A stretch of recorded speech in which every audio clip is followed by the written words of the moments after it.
Bonsoir David Pujadas. Bonsoir collègues. Merci beaucoup. Merci beaucoup d'être avec nous. On ne va pas trop vous embêter. Vous avez une très grosse journée aujourd'hui. Beaucoup de gens étaient présents pour vous écouter, parler d'information. C'est un sujet très important dans l'actualité. On l'a vu cette année avec notamment la crise des Gilets jaunes. Alors j'aimerais parler tout simplement avec vous, vous qui nous informez depuis des années. C'était avant sur France 2 dans le 20h. Désormais c'est sur LCI dans 24 heures Pujadas. Est-ce que votre façon de traiter l'actualité, de travailler l'actualité a changé entre novembre 2018 et maintenant aujourd'hui? Elle n'a pas changé fondamentalement, mais ça a changé un peu notre façon de percevoir la réalité sociale de la France. Donc on est plus attentif sur le fond et sur la forme. Sur le fond, on est plus attentif à ce qui pourrait ressusciter ces mouvements de protestation que personne n'avait vu venir, nous les premiers. Et sur la forme, on est plus attentif aussi parce que ça a changé quelque chose dans la manière d'exprimer les choses, les Gilets jaunes.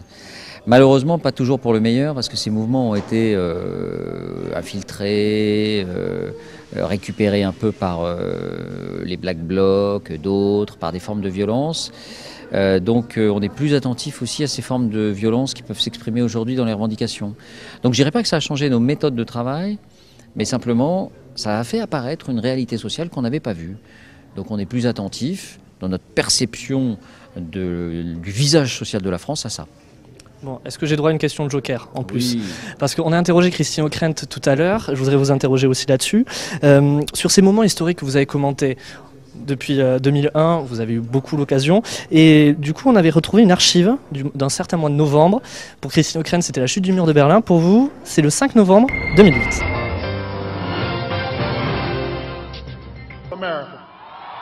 Ce soir, avec ce que nous venons d'accomplir lors de cette élection, le changement est en marche en Amérique.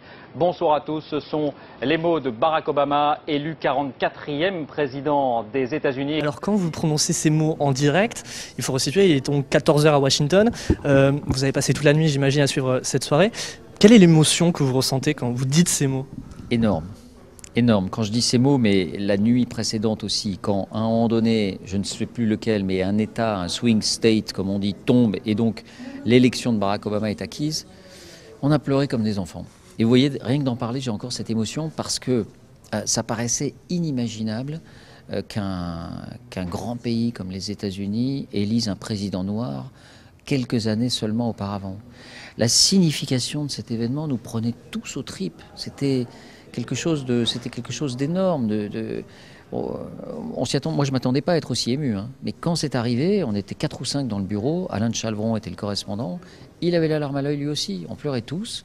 On s'est embrassés. Il y a eu beaucoup de déceptions ensuite sur Obama président.